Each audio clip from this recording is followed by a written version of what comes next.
Good morning students. मैं doctor प्रेरणा माहेश्वरी, सह आचार्य इतिहास, राजकीय डूंगर महाविद्यालय बीकानेर।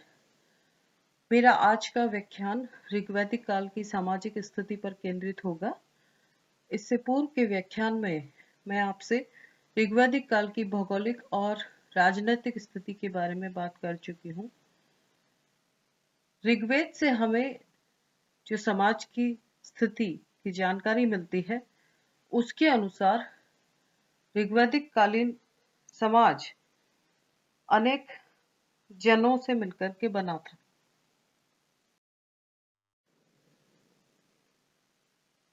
विभिन्न सामाजिक और आर्थिक आवश्यकताओं के अनुरूप कुछ वर्गों की उत्पत्ति हुई, परंतु ऐसे वर्ग व्यावसायिक या वृत्तिक नाम मात्र थे। उनकी सामाजिक स्थिति समान थी। ऋग्वेद में 10वें मंडल के पुरुष सूक्त में 4 वर्णों का उल्लेख मिलता है। इसमें कहा गया है कि ब्राह्मण, क्षत्रिय, वैश्य और शूद्र की उत्पत्ति पुरुष या सृष्टा के क्रमशः मुख, भुजाओं, जंघों और पैरों से हुई है। ऋग्वेद के अध्ययन से यह भी स्पष्ट होता है कि ये वर्ण जन्म आधारित या वंशानुगत नहीं थे, अपितु ये विभिन्न व्यवसायों के संबोधन मात्र थे। प्रत्येक व्यक्ति अपनी रुचि और क्षमता के अनुसार किसी भी व्यवसाय को अपनाने के लिए स्वतंत्र था। ऋग्वेद में शिशु आंगिरस का कथन है, मैं कवि हूँ, मेरे पिता वैद्य हैं, मेरी माँ अन्न पीसने वाली है, साधन भिन्न भिन्न है, किंतु सभी धन की कामना करते हैं। ऋग्वैदिक कालीन समाज की सबसे छोटी इकाई परिवार थी। परिवार की 2 विशेषताएं विशेष रूप से नजर आती है, संयुक्त परिवार और पितृसत्तात्मक परिवार। ऋग्वैदिक कालीन समाज में एक परिवार में 3-4 पीढ़ियों के लोग एक साथ रहते थे। परिवार पितृसत्तात्मक थे, अर्थात पिता का संपूर्ण परिवार, भूमि और संपत्ति पर अधिकार होता था। पिता का अपने परिवार के प्रति स्नेहपूर्ण व्यवहार होता था। ऋग्वेद में सिर्फ 2 जगह इस प्रकार के उदाहरण मिलते हैं जिनसे पता चलता है कि पिता का अपने पुत्र के प्रति अमानवीय व्यवहार हुआ। इसमें एक स्थल पर तो उल्लेख मिलता है कि ऋजाश्व को 100 भेड़ें गंवा देने के अपराध में उसके पिता ने अंधा बना दिया, और एक और स्थल पर शुनशेप की कथा से ऐसा आभास होता है कि पिता अपनी संतान को बेच सकता था। ऋग्वैदिक काल में विवाह एक सम्मानित संस्था के रूप में प्रतिष्ठित था और इसे एक पवित्र और धार्मिक संस्कार माना जाता था। विवाह का उद्देश्य धर्म पालन था और योग्य संतान की प्राप्ति भी था। विवाह प्राय परिपक्व अवस्था में होते थे। बाल विवाह के कोई उदाहरण नहीं मिलते थे। वर एवं कन्या को पारस्परिक चुनाव का अधिकार था। विवाह अभिभावकों की सहमति से होता था। विवाह से पहले दोनों पक्षों के गुण और दोषों पर विचार किया जाता था। ऋग्वेद में इस प्रकार का उल्लेख मिलता है कि वर की स्थिति से आश्वस्त नहीं होने के कारण माता ने अपनी कन्या का उसके साथ विवाह करने में संकोच व्यक्त किया। इसी प्रकार घोषा के विवाह के बारे में भी पता चलता है कि क्योंकि वो चर्म रोग से ग्रस्त थी, इसलिए उसका विवाह लंबे समय तक नहीं हो सका। विवाह का सामान्यतः स्वीकृत प्रकार ब्रह्म विवाह था। इस पद्धति के अंतर्गत वर एवं कन्या के समक्ष विवाह का प्रस्ताव लाया जाता था, उनकी पारस्परिक स्वीकृति प्राप्त की जाती थी और अभिभावकों की अनुमति ली जाती थी, और इसके पश्चात विवाह का अनुष्ठान संपन्न होता था। विवाह में दहेज तय करने की प्रथा का कोई उल्लेख नहीं मिलता। कन्या को विदा करते समय अभिभावक अपनी स्वेच्छा से द्रव्य या उपहार आदि देते थे। ऋग्वेद में वर्णों का क्योंकि कोई स्पष्ट विभाजन नहीं मिलता है, अतः वर्णों के मध्य आपसी विवाह पर कोई प्रतिबंध नहीं था। अंतर्वर्णीय विवाह के काफी उदाहरण मिलते हैं। ब्रह्मर्षि श्यावाश्व का विवाह राजा राथविति की कन्या दार्मे के साथ हुआ था। इसी प्रकार राजा ययाति का विवाह महर्षि शुक्राचार्य की पुत्री के साथ किया गया था। सामान्यतया एक विवाह की प्रथा प्रचलित थी। ऋग्वेद के विवाह सूक्त से विवाह संबंधी अनुष्ठानों की जानकारी मिलती है।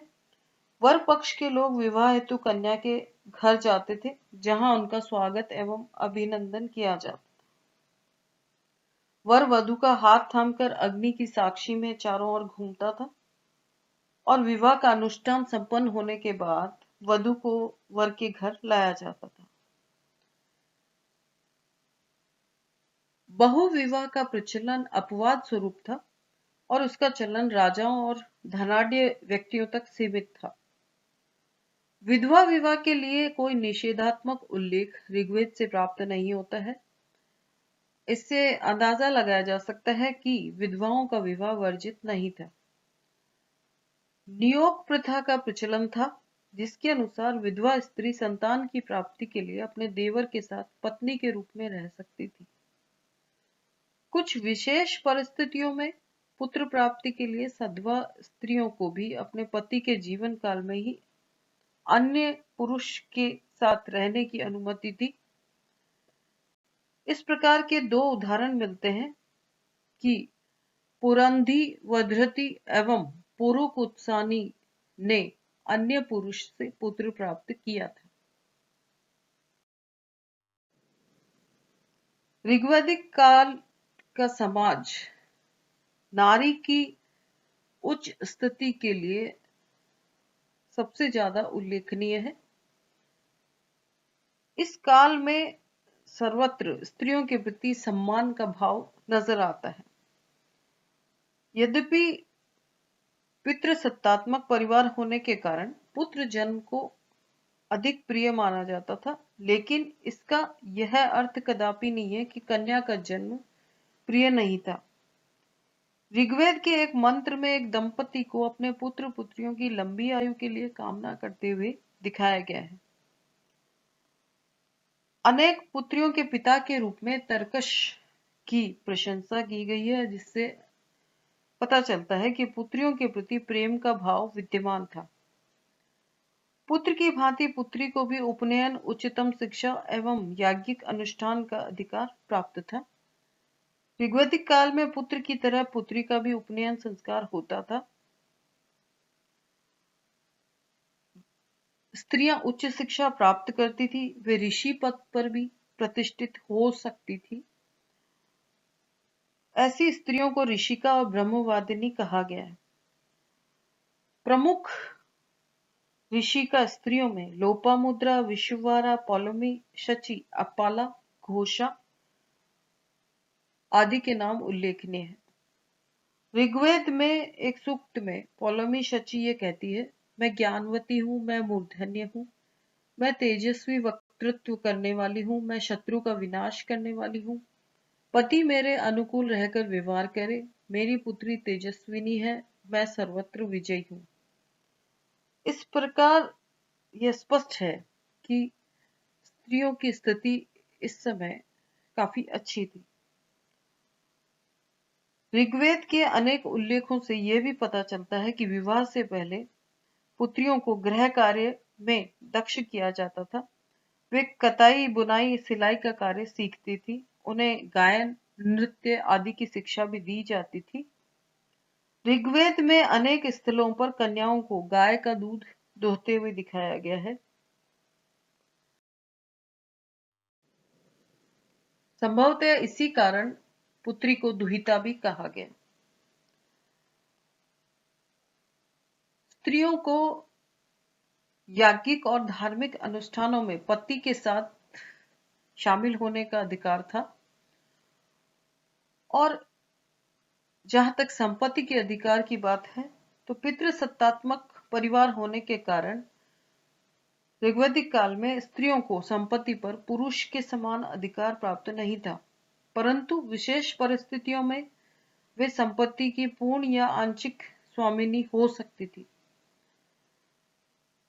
ऋग्वेद में एक उल्लेख से यह संकेत मिलता है कि संतान नहीं होने पर पति के पश्चात पत्नी को ही संपत्ति की स्वामिनी माना जाता था।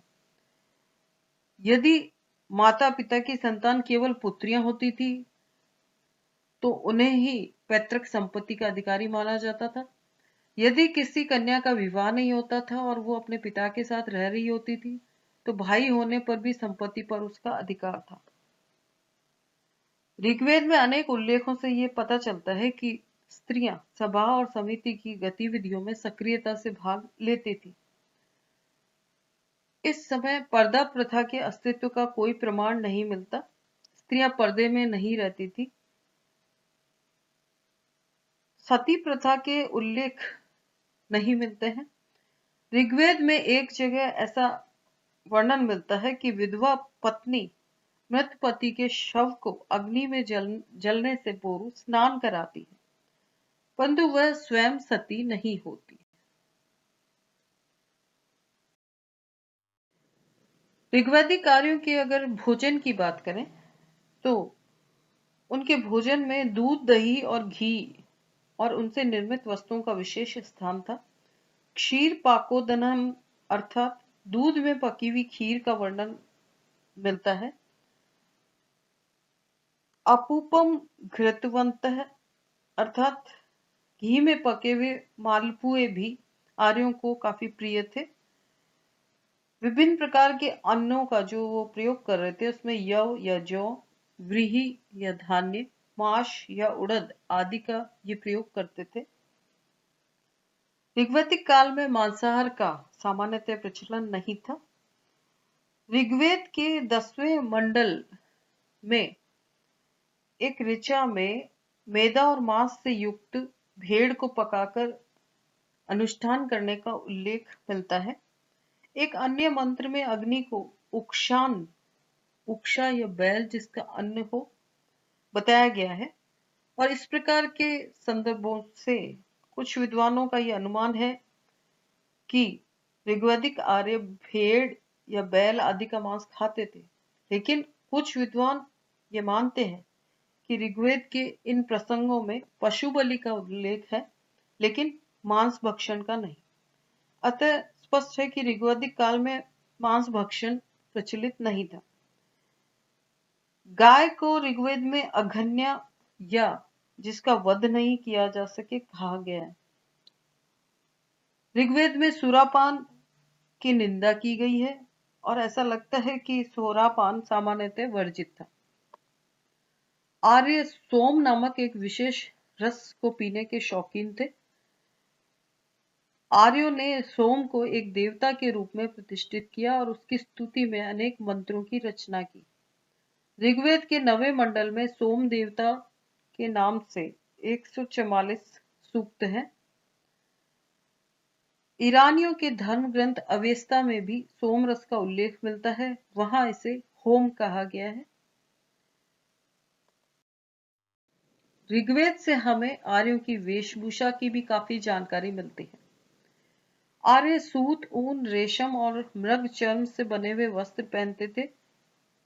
वे सामान्यतः शरीर पर 3 प्रकार के वस्त्र धारण करते थे। नीवी जो कमर से नीचे पहना जाता था, वास जो कमर से ऊपर शरीर के मध्य भाग पर पहने जाने वाला प्रमुख वस्त्र था, अधिवास जो कि ऊपर से धारण किया जाने वाला कोई वस्त्र था। पुरुषों द्वारा उष्णीय या पगड़ी जैसा कुछ धारण करने के उल्लेख मिलते हैं। सुई से कपड़े सिलने की कला से आर्य परिचित थे। इस काल में वाय अर्थात कपड़ा बुनने वाले का शिल्प विकसित अवस्था में था। कपड़ों की कढ़ाई किए जाने के भी उल्लेख मिलते हैं। ऋग्वेद में हिरण्यान उत्कान शब्द आया है, अर्थात ये लोग स्वर्ण से काढ़े हुए वस्त्र भी पहनते थे। कपड़ों की रंगाई एवं रंगीन वस्त्रों के भी उल्लेख मिलते हैं। केश विन्यास के भी अनेक उल्लेख मिलते हैं। स्त्रियां वेणियां धारण करती थी। पुरुष प्राय दाढ़ी रखते थे, हजामत भी बनवाते थे। ऋग्वेद में उस्त्रे के लिए क्षुर शब्द मिलता है और नाई को वस्त्र कहा गया।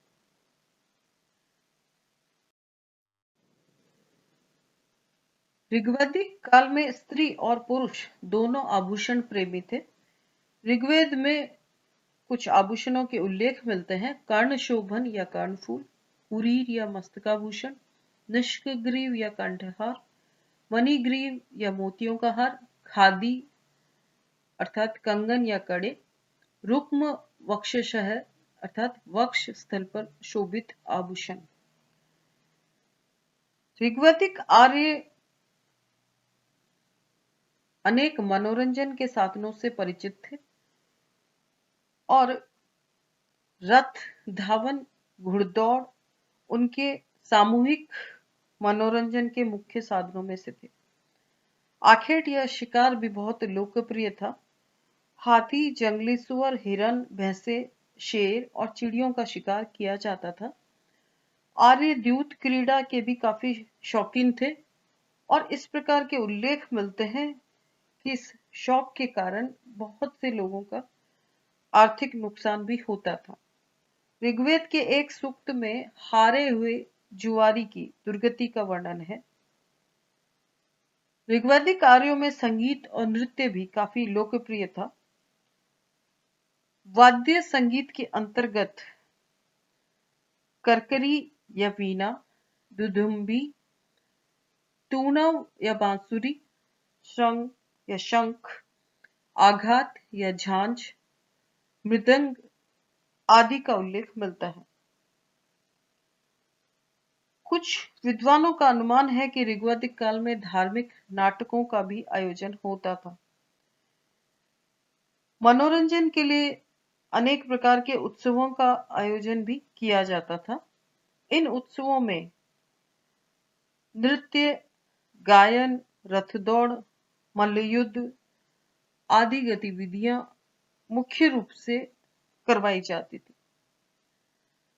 तो इस प्रकार ऋग्वैदिक काल की सामाजिक स्थिति के बारे में जो हमें जानकारी मिलती है उसके अनुसार ऋग्वैदिक काल का समाज एक अत्यंत आदर्श समाज था।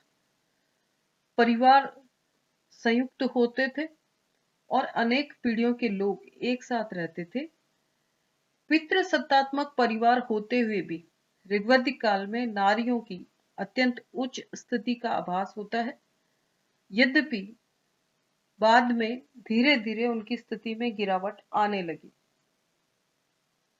वर्ण व्यवस्था जो इस समय नजर आती है वो मात्र व्यवसायों के लिए संबोधन मात्र थी और किसी भी प्रकार से उच्च या निम्न स्थिति का आभास नहीं होता है। जाति व्यवस्था का जो कठोर स्वरूप हमें दिखता है वो बाद में विकसित हुआ था।